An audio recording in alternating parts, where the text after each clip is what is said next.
Certaines personnes se réveillent le matin en sachant que leur vie n'est pas une erreur, et pourtant, un malaise inexplicable les habite. Il ne s'agit pas de malheur, ni d'un sentiment d'incomplétude. C'est plutôt comme si quelque chose avait été oublié, sans qu'elles parviennent à se souvenir de quoi. Selon Carl Jung, ce sentiment n'est pas fortuit, car lorsque l'âme humaine oublie qui elle est, elle ne l'accepte pas passivement. Au contraire, elle entreprend de se le rappeler à travers les rêves, les relations récurrentes, des peurs apparemment dénuées de sens et un vide lancinant. Jung décrit ce processus avec une grande clarté. L'âme aspire à se souvenir, mais le mental conscient résiste souvent, car ce souvenir n'est pas réconfortant, mais déstabilisant. Cela exige de se confronter à soi-même, et c'est là que le danger commence. C'est le domaine le moins abordé par Jung, mais le plus préoccupant, car lorsqu'une personne commence à se souvenir de qui elle ne peut plus poursuivre sa vie comme avant. Certaines choses perdent leur sens, certaines relations semblent artificielles, et la personne atteint progressivement un point de non-retour. Il est facile de faire demi-tour, mais avancer à un prix. C'est pourquoi Jung affirme que se confronter à l'inconscient exige du courage, car il recèle non seulement des souffrances refoulées, mais aussi des vérités occultées, et la plupart des gens ne sont pas prêts à y faire face. C'est pourquoi cette technique n'est pas faite pour tout le monde. C'est pourquoi Jung n'utilise certaines de ces méthodes que dans un contexte psychologique spécifique. Il employait cette méthode avec des personnes adultes, car ouvrir une porte trop tôt peut briser une personne au lieu de la libérer. Réfléchissez-y, combien de fois vous êtes-vous senti seul au sein d'un groupe? Combien de fois avez-vous eu l'impression que les autres ne vous voyaient pas vraiment, sans oser le dire, car on supposait que le problème venait de vous? Or, selon Jung, le problème ne venait pas de vous, mais de votre perception. Car certaines personnes ne perçoivent pas le monde superficiellement. Elles ressentent ce qui se cache derrière les mots, perçoivent l'atmosphère, entendent ce que les gens ne disent pas. Et si ce type de perception n'est pas géré correctement, il conduit à l'isolement, à l'incompréhension et, plus grave encore, au doute de soi. C'est pourquoi ce souvenir est dangereux. Une fois qu'on se souvient, on ne peut plus se renier. Jung ne romantise pas ce processus comme un éveil. Au contraire, il le définit comme une crise. Car lorsque l'âme commence à se souvenir de qui elle nous arrache d'abord à notre environnement, aux structures qui semblent sûres mais qui ne nous appartiennent pas. Et c'est à ce moment précis que la plupart des gens reculent, car l'inconnu est effrayant, surtout si cet inconnu c'est nous. Ce que nous aborderons dans cette vidéo, c'est précisément ce seuil. Ces signaux subtils mais puissants que l'âme envoie pour nous ramener à notre véritable nature et la manière dont Jung les aborde consciemment. Cette méthode est considérée comme taboue car, mal utilisée, elle est néfaste, mais correctement comprise, elle peut redonner vie à une personne. Maintenant, posez-vous honnêtement la question. Si aujourd'hui tout semble à sa place, mais qu'au fond de vous, vous sentez qu'il manque quelque chose, est-ce vraiment un problème ou est-ce simplement un souvenir à raviver? Car, selon Jung, l'âme ne crée jamais d'agitation sans raison. Elle ne fait que rechercher ce qu'elle a oublié. Le nouveau moi n'est pas encore construit. C'est précisément durant cette période qu'une personne est la plus vulnérable, et beaucoup évitent cette étape, la confondant avec la dépression.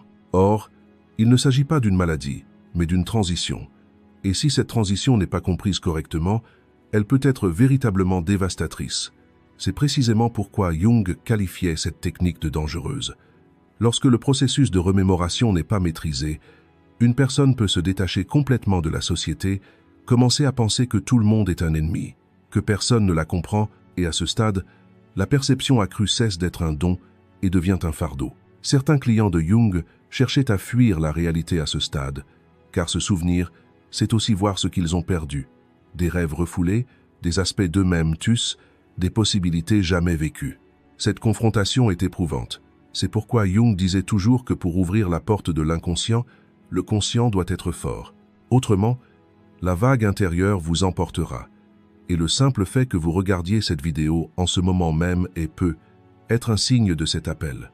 Car, selon Jung, on recherche certaines informations non par curiosité, mais parce qu'on est prêt. L'âme agit avant le conscient et vous conduit précisément là où vous avez besoin de l'entendre. Si ce qui est décrit suscite en vous une étrange impression de familiarité, si ces mots ne vous semblent pas étrangers, mais décrivent plutôt quelque chose que vous savez depuis longtemps sans pouvoir le nommer, ce n'est pas un hasard. Car lorsque l'âme commence à se souvenir, son premier réflexe est de créer des échos dans le monde extérieur, et vous êtes actuellement au cœur de cet écho.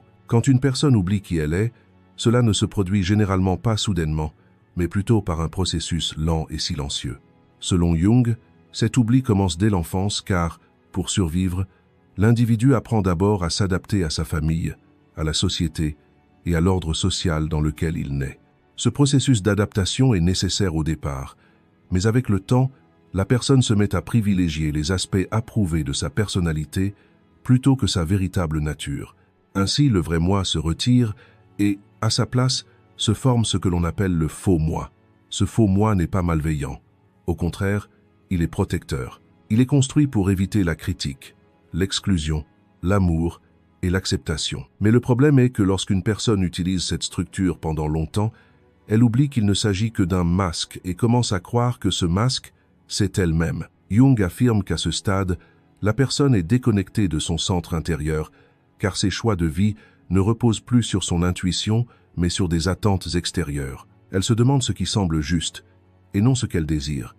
Elle pense à ce qu'elle devrait ressentir, et non à ce qu'elle ressent réellement. Lorsque cette séparation passe inaperçue, l'âme ne reste pas silencieuse, car lorsqu'elle est niée, elle ne se comporte pas harmonieusement. Tout ce qui est refoulé est aspiré dans l'inconscient et s'y accumule. Cette accumulation se manifeste avec le temps par des rêves, des tensions corporelles et une agitation inexplicable. Selon Jung, le sentiment d'absurdité que beaucoup ressentent provient de la paresse où il ne s'agit pas d'ingratitude, mais de détachement, car si une personne semble vivre sa propre vie, elle évolue en réalité dans un scénario construit selon les attentes d'autrui.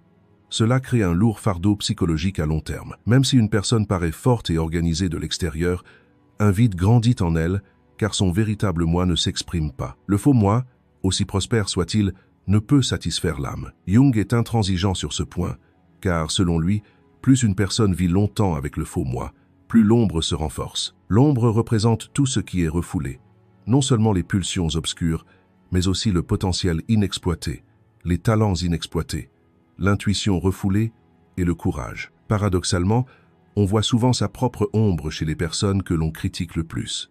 Ainsi, si vous éprouvez une colère ou un malaise inexplicable envers certaines personnes, selon Jung, il ne s'agit pas d'un problème de caractère, mais d'un reflet, car le conscient cherche à l'extérieur de lui ce qu'il refuse d'accepter. C'est là l'aspect le plus dangereux du faux moi. Il aliène la personne d'elle-même tout en la poussant à blâmer autrui. Dès lors, les relations deviennent superficielles, la communication se rompt et la personne se retrouve seule au milieu de la foule. Si vous vous êtes souvent senti incompris, mais que vous avez évité de l'exprimer, pensant que le problème venait de vous, alors prenez un instant. Si, en lisant ces lignes, une partie de vous répond silencieusement par l'affirmative, ce moment de prise de conscience est précieux. Selon Jung, le processus d'individuation commence précisément avec cette réalisation. La porte de la transformation ne s'ouvre pas lorsqu'on décide de démanteler son faux moi, mais lorsqu'on prend conscience de son existence. Et cette prise de conscience n'apporte généralement pas la paix. Au contraire, elle est déstabilisante car, pour la première fois, on se confronte à une vérité. Quelle part de ma vie, jusqu'à présent, m'appartenait vraiment? Cette question n'est pas facile car y répondre exige de réévaluer certains choix, de remettre en question certaines relations, certains rôles et même certaines croyances. C'est pourquoi la plupart des gens reculent à ce stade et continuent de s'accrocher à leur faux moi, car ce qui est familier est rassurant. Or, selon Jung, ce qui est rassurant n'est pas toujours réel. Si ces mots résonnent en vous, s'ils ne vous semblent pas étrangers, mais expriment plutôt une pensée que vous avez longtemps refoulée, prenez-en note, car cette prise de conscience est précieuse. Peut-être, pour la première fois, laissez-vous parler votre vrai moi, et non votre faux moi. Selon Jung, l'aspect le plus insidieux du faux moi est qu'il maintient l'individu constamment occupé.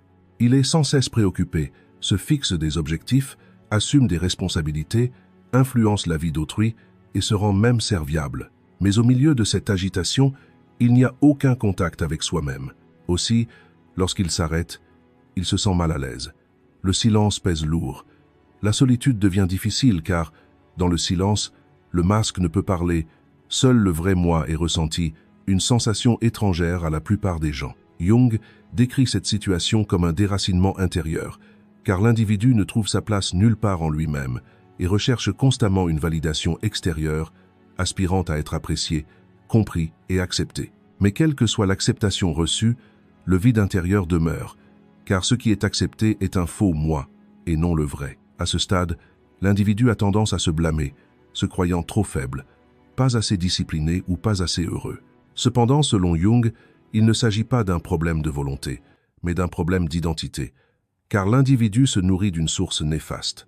La méthode de solitude consciente de Jung, bien que non explicitement recommandée à tous, est au cœur des transformations les plus profondes. Cette solitude n'est pas une fuite, elle ne signifie pas se déconnecter du monde ou des autres. Il s'agit plutôt d'un retrait temporaire de son identité sociale. Selon Jung, lorsqu'une personne est constamment en contact avec autrui, elle ne parvient plus à distinguer sa propre voix, car l'inconscient collectif étouffe la voix individuelle. Pensées, idées, valeurs et peurs s'entremêlent, et la personne ne peut plus discerner ce qui lui appartient. La solitude consciente existe précisément pour faire taire ce brouhaha, mais c'est là que réside le danger, car ce qui subsiste une fois le brouhaha apaisé, c'est un contenu que la plupart des gens préfèrent ignorer. C'est pourquoi Jung ne recommande pas cette méthode dans un premier temps. Si la conscience n'est pas encore suffisamment développée, la solitude devient perturbatrice et non guérissante. Lorsqu'une personne se retire du regard des autres, elle se retrouve seule avec son ombre. Cette rencontre n'a rien de romantique, ni de silencieux, et souvent elle n'apporte pas la paix, car ce qui a été refoulé refait surface. Or, le refoulement recèle souvent des émotions contradictoires. Colère, jalousie, culpabilité, mais aussi potentiel inexploité, courage inavoué et intuition latente. Selon Jung, le malaise ressenti dans la solitude n'est pas un trouble, mais un signe, car il traduit la conscience de la distance entre le conscient et l'inconscient. La solitude consciente rend cette distance visible, mais une distinction cruciale s'impose. Si ce processus n'est pas structuré, l'individu peut vivre la solitude comme une rupture absolue et c'est alors que l'isolement s'installe. Certains patients de Jung ont commencé à se sentir supérieurs à la société ou complètement aliénés à ce stade. Car si la perception intérieure se développe rapidement, les liens sociaux n'évoluent pas au même rythme. Cette asymétrie engendre un sentiment d'incompréhension, voire de non-compréhension. C'est ce point que Jung qualifie d'interdit. Car si la solitude consciente n'est pas pratiquée consciemment, l'individu transforme l'exploration intérieure en une construction identitaire. Selon Jung, l'accès à certaines informations ne se fait pas par curiosité, mais par le franchissement d'un seuil. Lorsque l'âme atteint ce seuil, le monde extérieur produit des signes correspondants, et l'individu se retrouve face à un contenu qu'il ne comprend pas, mais qui lui semble familier. Si ce qui a été décrit dans cette section résonne en vous, ne l'ignorez pas. Même une simple pause dans la vidéo et un bref instant de silence constituent une pratique de cette technique, car, selon Jung, la transformation ne commence pas par de grands pas, mais par des moments de prise de conscience, et la solitude consciente est précisément le domaine de cette prise de conscience. Jung affirme que le risque le plus important de la solitude consciente est la méprise sur soi, car on commence à prendre pour réalité chaque voix émanant de son monde intérieur. Or, l'inconscient s'exprime symboliquement, exagère, déforme et repousse les limites. Par conséquent, la frontière entre intuition et fantasme s'estompe facilement dans ce processus. Jung a observé que certains de ses patients, à ce stade, commençaient à attribuer du sens aux choses au lieu de les créer. Interpréter chaque rêve comme un message et chaque sentiment comme un signe peut couper une personne de la réalité. C'est pourquoi la solitude consciente n'est pas un espace d'isolement. C'est un processus qui doit être mené de pair avec l'introspection. Autrement, alors qu'une personne croit s'approfondir, elle se désorganise en réalité. C'est là que l'un des avertissements les plus clairs de Jung prend tout son sens. La solitude consciente n'est pas une identité. Il s'agit d'une méthode temporaire. Après avoir vécu cette expérience, une personne doit renouer avec ses relations, la société et la vie quotidienne.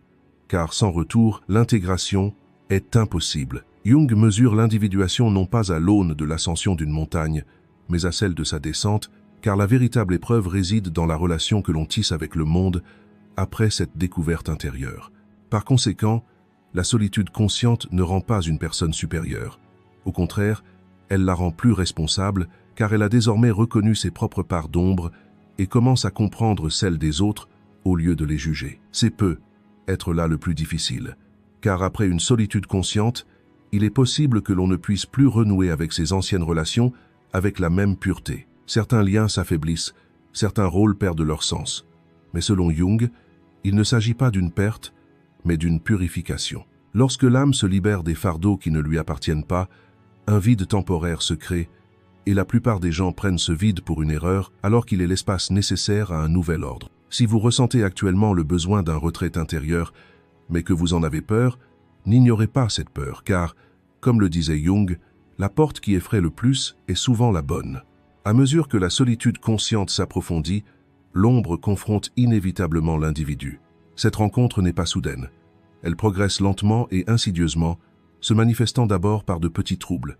Impatience, colère inattendue, jalousie irrationnelle ou réapparition de sentiments que l'on croyait disparus. Selon Jung, l'ombre n'est pas seulement composée d'aspects sombres refoulés, mais aussi d'un réservoir de pouvoirs inexprimés, de talents inexploités et de courage. Par conséquent, la rencontre avec l'ombre est non seulement douloureuse, mais aussi surprenante. L'individu se confronte à ce qu'il nie en lui-même, et cette confrontation le place à la croisée des chemins, fuir ou rester. C'est précisément le point de rupture, car lorsque l'ombre n'est pas acceptée, elle est projetée vers l'extérieur. L'individu voit chez les autres les caractéristiques qu'il ne peut tolérer parce qu'il les rejette en lui-même, et cela empoisonne les relations. Jung définit ce processus très clairement. À moins qu'une personne ne reconnaisse son ombre, le destin la contraint à le faire. Ainsi, la vie présente les mêmes problèmes sous des formes différentes jusqu'à ce que l'individu en comprenne la cause intérieure. L'aspect le plus difficile de la rencontre avec l'ombre est qu'elle est perçue comme un problème moral. L'individu se juge, éprouve de la honte, et par conséquent refoule encore davantage cette part d'ombre. Or, selon Jung, l'ombre n'est pas une réalité morale mais psychologique. Le but est de l'éliminer. Plutôt que de travailler avec elle, il est nécessaire d'entrer en relation avec elle consciemment, car tout ce qui est refoulé revient avec plus de force et est souvent incontrôlable. À ce stade, beaucoup abandonnent le processus, car rester en contact avec l'ombre n'est pas chose aisée. On a le sentiment que l'image idéale de soi-même se fissure, et cette fissure représente une menace pour l'ego. Cependant, selon Jung, la transformation ne peut se produire sans ébranler l'ego. C'est le point de rupture. Soit la personne continue de se percevoir comme parfaite, soit elle accepte la totalité de sa condition humaine. Durant cette rencontre, elle peut se sentir isolée, car tandis que l'ancienne identité se dissout, la nouvelle n'a pas encore pris forme, et dans cet intervalle, elle se sent suspendue. Jung définit cette situation comme l'espace de transition entre la conscience et l'inconscient. Y demeurer exige du courage, car il n'y a aucune certitude. Mais c'est précisément dans cette incertitude que naît un nouvel équilibre. Si, à un moment donné de votre vie, tout semblait aller pour le mieux, mais que vous avez ressenti une désintégration intérieure, que vos relations ont perdu leur sens, que vos objectifs ne vous satisfaisaient plus et que la solitude est devenue difficile à supporter, il ne s'agit peut-être pas d'un effondrement, mais d'un appel. Selon Jung, la rencontre avec son ombre n'a pas pour but de détruire, mais d'intégrer la personne. Cette intégration ne se fait cependant pas automatiquement. Elle requiert une participation consciente. Lorsqu'une personne prend conscience de son ombre, elle apprend à la gérer, et c'est à ce moment précis qu'un changement radical s'amorce. La personne n'est plus influencée par les réactions d'autrui, car elle a reconnu sa propre part d'ombre. Cela engendre l'humilité, non l'arrogance, car lorsqu'une personne perçoit ses contradictions intérieures, elle devient moins critique envers les autres. Si ce qui a été décrit dans cette section a suscité en vous une résistance ou un malaise, ne les refoulez pas. Selon Jung, les transformations les plus profondes émergent précisément de ce malaise, car affronter son ombre est l'affirmation la plus honnête qu'une personne puisse se faire à elle-même, et une fois cette affirmation faite, il n'y a pas de retour en arrière. Seul le progrès est possible. Selon Jung, la plus grande erreur qu'une personne puisse commettre à ce point de rupture est de tenter d'éliminer son ombre. Elle décide de devenir meilleure, s'efforce d'être plus positive, plus patiente, plus maîtresse d'elle-même. Mais cet effort n'élimine pas l'ombre. Au contraire, il l'enfouit plus profondément. Car lorsqu'on refoule l'ombre, elle ne disparaît pas, elle change de forme. Ainsi, alors qu'une personne se croit calme, elle devient passive-agressive. Alors qu'elle se croit compatissante, elle accumule du ressentiment au plus profond d'elle-même. Jung compare cette situation à la guerre entre le conscient et l'inconscient. Et dans cette guerre, le conscient perd toujours car l'inconscient est énergique, continu et patient. Si la confrontation avec l'ombre est si déstabilisante, c'est parce qu'elle perturbe le récit que l'on se raconte. Chacun se définit par un certain récit. Je suis altruiste, je suis rationnel, je suis fort. Mais l'ombre révèle les aspects qui échappent à ce récit. Et la personne. Selon Jung, la maturité commence précisément lorsqu'une personne réalise qu'elle n'est pas définie par une seule identité. L'intégration est possible lorsqu'une personne assume pleinement ses forces et ses faiblesses. Autrement, elle s'idéalise ou se détruit, deux extrêmes qui laissent à désirer. C'est peu être là que se produit la transformation la plus profonde et la plus silencieuse. Accepter son ombre change la perspective sur le monde. La vie n'est plus un combat. On ne nuit plus consciemment à autrui. La plupart des gens agissent simplement sous l'influence de leur propre part d'ombre. Cette prise de conscience ne rend pas passif. Au contraire, elle aiguise la conscience, car les réactions ne sont plus automatiques, mais choisies. Après avoir affronté son ombre, une question inévitable se pose. À quoi m'a servi cette prise de conscience? Selon Jung, la plupart des gens, à ce stade, perçoivent leur perception exacerbée comme un fardeau, car rien n'est plus aussi simple qu'avant. Les relations deviennent plus complexes, les objectifs plus flous et plus fragiles. On commence à percevoir le monde non seulement tel qu'il est, mais aussi tel qu'il pourrait être, et cette double perception est d'abord accablante. Jung l'a décrit comme une perception dissociée, car on se retrouve à porter simultanément le visible et l'invisible. Si cette dissociation n'est pas maîtrisée, elle engendre une fatigue constante. Tout environnement paraît trop bruyant, toute conversation superficielle, toute routine dénuée de sens, et l'on finit par percevoir sa propre perception comme une malédiction. Cependant, selon Jung, le problème ne réside pas dans la perception elle-même, mais dans son manque d'intégration consciente. Livrée à elle-même, la conscience exacerbée devient un fardeau, car la personne n'a pas su construire une structure pour transformer ce qu'elle voit. À ce stade, on oscille généralement entre deux extrêmes, soit refouler sa perception et tenter de se fondre dans la masse, soit s'y accrocher et se sentir supérieur aux autres. Jung affirme que ces deux attitudes sont défensives, l'une alimentée par la peur et l'autre par l'arrogance. Cependant, pour que la perception devienne un atout précieux, elle doit être mise au service des autres. Selon Jung, la véritable transformation commence ici. Lorsqu'une personne apprend à utiliser ce qu'elle voit, non seulement pour elle-même, mais aussi pour se connecter aux autres, la conscience devient un outil plutôt qu'un fardeau. Ces personnes sont souvent de bons auditeurs, elles perçoivent les conflits précocement, elles remarquent ce que les gens ne disent pas. Et lorsque cette capacité est utilisée à bon escient, elle constitue le fondement de relations saines. Toutefois, la frontière est ténue, car une personne dotée d'une grande perception peut se sentir obligée de porter les émotions des autres, et c'est là que l'épuisement professionnel commence. C'est pourquoi Jung insiste sur le fait que la conscience ne doit pas être confondue avec le sacrifice de soi. Ce n'est pas parce qu'une personne ressent tout qu'elle doit tout absorber. Si vous vous surprenez à négliger vos propres besoins tout en portant les problèmes des autres, il ne s'agit pas de conscience, mais d'un problème de limite, et faire cette distinction est l'une des étapes les plus cruciales de ce cheminement.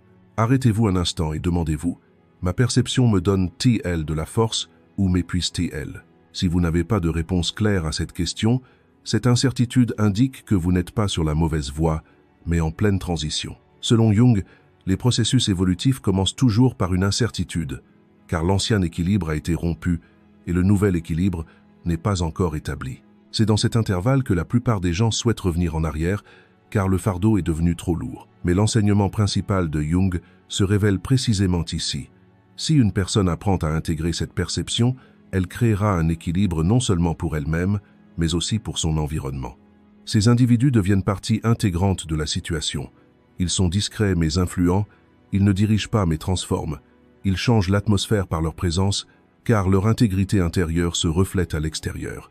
Si, en écoutant ces lignes, une partie de vous répond oui, il ne s'agit pas d'une affirmation mais d'un souvenir, et peut être réalisez-vous pour la première fois que la perception peut être un lien, et non un facteur de séparation.